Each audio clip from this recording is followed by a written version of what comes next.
Well, it's graduation Sunday, and I get to impart some knowledge to our graduates. I don't have that much of it to impart. I'm really only telling you like the 5 things that I know. It's not a lot. But, graduation season is like advice overload for graduates. I mean, give me like some sort of like nod if you've had like some sort of advice given to you over the past week that's leading up to your graduation. Yeah, you have. So much, and most of it you will not remember, except the advice that I'm going to give you, which you will always hopefully remember. Hopefully, it's good advice. It might not be, I don't know, but it was more of my opinion, so I'll get to that later. They let me preach here maybe once every couple months or something like that. And so I get to come up here and say the things that I want to say. And Hal made a comment that this is me in pants, and it doesn't happen very often. I usually wear shorts, and the reason why is I'm already drenched in sweat up here. That's the way it is. But listen, my name's Doug. If you know me, if you're a graduate and you know me, then you've heard me rambling on to you for the last 4 years or so. But if you don't know me, I have a small story I want to share with you. I used to work for a mission, and the very first week that I worked for this mission, at the end of the week, after this long, hard week of service to God, I had a bracelet, and I took a metal nut, like a nut, nuts and bolts, and I put it on the bracelet. And I said, every week that I work for God, I'm going to put a nut on this bracelet. I'm like, oh, that's a great idea. And so I worked there for 4 years, and I've been working in youth ministry for 4 years, and I stopped putting nuts on the bracelet because I felt like if I ever jumped into a lake, I might drown and pull me to the bottom of the ocean. But this is the point, is that I'm trying to dedicate my life to the advancement of God's kingdom. And one of my big things, if you know me, is I like to tell people about God. That's kind of like my thesis statement. Okay, that's my underlying message for everything that I say, is that I would like you to tell people about who God is. And because that's how this whole thing works. And that's kind of my passion. Okay, so that's my intro for me. And so if you don't see that message in today's sermon, then maybe you're not really paying attention. But I know that all of you are. I see a lot of awake faces, and I'm caffeinated right now, so I'm awake. So here's the deal. Today we're going to talk about choice. That's the topic today. Choice. What you choose to do, but maybe more importantly, what you choose not to do. Okay? So here's a quick story. Jesus is going around and he's telling everyone about the kingdom of heaven, and he says, come follow me. So Jesus is going around the world, and he says, goes to the fishermen, Peter and Andrew, and he says, come, follow me. And the fishermen throw their nets out and all their fish, and they go and they follow Jesus. And then he goes to the tax collector. He goes to Matthew, and he says, you are a tax collector. You're probably a crooked, greedy man. I want you to put down all that money, and I want you to come follow me. I'm not going to pay you, by the way. You just come follow me. And Matthew throws all the money aside, says, let's go. And it's like a team, and they're getting together. And they come follow me. And so they go to this young, rich man in Judea, and they go to him, and he says to them, what do I have to do to go to heaven? What do I have to do to get eternal life? And Jesus says, it's the same thing that he told the other guys. Get rid of everything you have. Come follow me. And the guy says, no. He says, no. It's like, wait a second. You're reading the story, you're like, this isn't how it's supposed to happen. Isn't this a happy endings for everyone kind of story? It's not. There will be people who say no. Well, does he come back later and maybe Jesus goes after him? And no. For this guy, that's the only part of the Bible he's in. His story ends very literally in that moment because of choice, because of the option to follow Jesus or to not follow Jesus. So this is what it's like. It's almost like, okay, there's another story about sheep, okay? So we are like sheep following God, okay? So Jesus is like the shepherd, but he also says that he's the gate. Okay? Jesus says, I am the gate. Only those who enter the kingdom of heaven can come through me. It's like a door. He's a doorway. And you have to choose to go through the door or to not go through the door. And that's your choice. It's almost like I'm reminded of like a game show. Like, door number 1 is a yacht, or do you choose door number 2, which is the mystery prize? Oh, I choose the mystery prize. It's a dirty sock. Oh. To me, it's that obvious.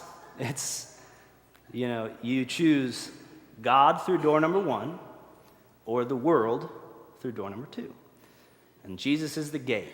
He is the one that shows us the door, and we have to choice, whether or not we walk in. So life is all about choice, and we know that. And here's another way that God says it. Listen to this one.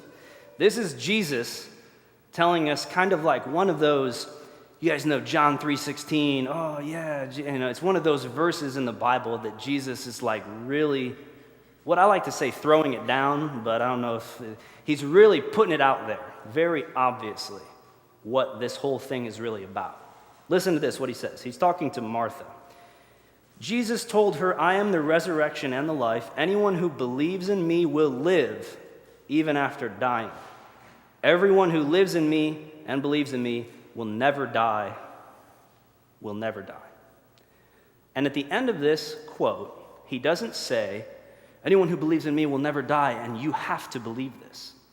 He actually ends it like this. It says, anyone who believes in me will never die. Do you believe this? Do you believe this? He's asking if we believe. Jesus, imagine him standing right in front of you, talking to you. Do you believe? He says, this is what I am. This is what I did. Do you believe? And he offers you the choice. And that's what we're talking about. Choice. And it's free will. This is what it is. It's the same free will that God gave to Adam and Eve, we have today, to choose what we're going to do with our lives. And you can kind of see this segueing to your graduates here, is you're choosing what to do with the rest of your life. And that choice is yours. It's like this. God created us, yes. He guides us, yes. But we choose the steps that we take and where we take them. Door number 1, door number 2. Which way are we going in life? Which steps are we taking in life? It's like this. If your life was a book, some people think that God's the author of the book. He's not. He's like the publisher. He gives you the binding, and he gives you blank pages, and you got like 700, it's more like 7 million blank pages in an empty book, and he says, this is my gift to you. This is life. But the author of the story is not God, it is you. You write your own story. Just like every person in this book, the Bible, lived and wrote their own story, we have that same option. What are we going to put in our book? It's about choice. This guy in the Bible verse, he chose to walk away. The young rich man from Judea. He's like, no thanks, not for me, God. See you later. I'm going to go enjoy my money and possessions and worldly things and have a good time with the whole Jesus thing. Okay? He says no. But what do our choices do? Every day we make choices, and it's like this big blank book that we have. We open it up, and every day we write something in it. Today, I chose to eat too many eggs for breakfast. That was a bad choice. Yesterday, I chose to write my sermon, which I should have wrote 3 weeks ago. That was a choice. It's not a great choice. It's working out okay so far. I also chose to ask God for guidance before I wrote it. Okay, that was a good choice. Okay, we make good choices, sure. We also make tremendously bad choices. When I was in college, I chose to cheat on an ex-girlfriend that I had, and this is a choice that I regret. I chose in high school to steal something from one of my friends. This is a choice that I made, a choice that I have to live with, and a choice that I regret. If you look through my book, ooh, this says the book on it. If you look through my book, you see good, bad, bad, good. Okay? And I promise you, you have to believe that many of your books look very similar to mine. Okay? We have choices that we're proud of. We have choices that we regret. And they stack up, the choices that we make, like writing our own book. The hymn that we sang, Blessed Assurance, the lyrics of it, this is my story, this is my song. And that's what it is, isn't it? My story. This is my life. This is what I choose to do with it. This is my story. Sometimes we get mixed up and you let other people write your story for you. There was a child at the daycare that I work at part-time, and she said, Mr. Doug, Madison thinks my hair looks weird. And I'm looking at the child's hair, and the hair looks perfectly normal. There's nothing weird about the hair. She's like, she said, my hair looks weird. And I said, do you think your hair looks weird? Well, no. Well, then why are you going to listen to the things that she says? I don't know. And we're guilty of this as adults, too. This person thinks this about me, and that's how I define myself. That's letting someone else write your story for you. You're letting someone else fill up your pages when you believe what people say about you. You're letting someone else write the story. Another way we let someone else write the story is, yes, boss. You get a job or whatever, and you go and you work, and, hey, I need you to do this project. Yes, boss. I need you to go get the coffee. Yes, boss. What do you think about this? Yes, boss. Or it might be at home. Oh, honey, will you go get this? Yes, dear. Will you go get this? Yes, dear. What do you think about this last night? Yes, dear. Yes, dear. Yes, dear. Oh, that one hit close to home for a few. Listen, this is the way it is. We are choosing to give someone else the power to write the story of our lives. And it's wrong, okay?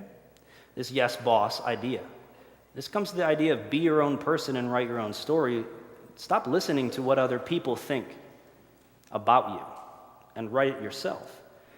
So once you realize and you make the realization that you're writing your own book and your own story and you got all these blank pages here, that's an awesome realization, because especially for you graduates, hopefully your story has a lot more blank pages left. And you get to choose what you put on them. What will you fill your pages with is the bottom line. Will you choose to fill it with things that are not so great? Violence, gossiping, drug stuff, whatever. Are you filling your pages with bad stuff? Or worse, are you filling your pages with nothing? So many people fill their pages with just the same stuff. I might pick up someone's book, and I might open it up and start reading someone else's story of their life, and I see coffee, work, TV, sleep. Coffee, work, TV, sleep. Coffee, work, TV, sleep. Coffee, work, TV, sleep. Coffee. And pretty soon, you don't have any pages left. Because there come a point in all of our lives when we run out of pages. And so you look back at your life story and you see the same thing every day. It doesn't seem like a very interesting book. And there's a fix for this. It's that if you're writing your own story, you have to be working towards something. And that's what this comes down to in terms of advice. Be working toward a goal. Because if you're working toward a goal, that's what you can put on your pages. The goal might be buy a car.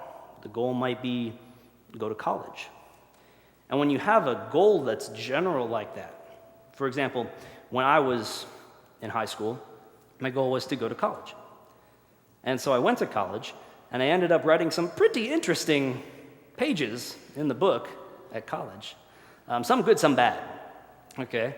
But also, when I went to college, I found a calling into ministry somewhere along the lines. So that turned out to be a pretty good thing based on where I'm standing. But also, I went to college and I met a very nice, attractive young woman there. And she's a pretty good part of my life right now. Hello, Carolyn. She's sitting right there. Embarrassing her. Yeah, hi. You can say hi to her afterward. And she's a pretty important part of my story. But that all started with just that goal. That first goal, go to college. And look what happened. Sometimes the stories seem like they write themselves. And you flip back and you're like, wow, I got some good stuff in here. Most of the things I don't even remember, to be honest with you. I mean, raise your hand if you're like me and your memory is not that great. And you're like, oh, I try to remember my story, but I could not remember most of it. And you look back and you're like, oh, yeah, I do remember that. You have to read someone else's book to remember what happened in your story. I mean, this is what it is sometimes. It's like this. If you don't have something you're working toward, you're just mumbling, rambling about nothing through your book, and you're just rambling through life with no purpose. You're a wanderer, okay? Another way to look at it is if you're in the jungle, okay? Imagine yourself in the rainforest, and everyone's on the path. It's a great big path. It's a wide path. And you're all walking through, and everyone's like zombieing down the path. Coffee, TV, work, sleep, over and over every day. And all of a sudden you realize that you see something off in the distance, some sort of cool rock formation, and you want to go check that thing out. But the path to the cool mountain is not on the wide path. You have to go off the path. And you have to go through either on a smaller path or making your own path to get to where you need to go. This wide path that everyone else is on does not lead to a great place. Does not lead to a great place. So making your own path is the best decision you can make. But here's the mistake a lot of people make. They go, here's zombie on the path, and they step off the path, and the first thing that they see is this huge chasm, okay? It's like a canyon. And they're like, wow, I tried to make my own path, and now I'm stuck with this big issue.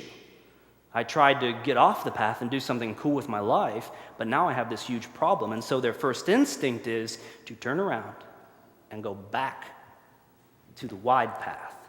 And that's wrong. That's wrong. Don't do it. Find a way across that canyon, that chasm, that problem that you might face, overcome it, and keep on going to where your goal is. It doesn't matter if it takes you years to get around this canyon. People have issues in their life that are such huge issues it takes years to get over. It takes years to move past. But you can move past them. You can move on if you want to. You can conquer that chasm and continue to write a story that is something like no one has ever seen before, okay? You have such a unique opportunity, graduates, to do something so original and inventive and creative that no one has ever seen anything like it before. That's what it is. And here's the best part. Let's say, wow, that guy had a good sermon. I'm going to start my own path. But then tomorrow, you wake up and coffee, work, TV, sleep.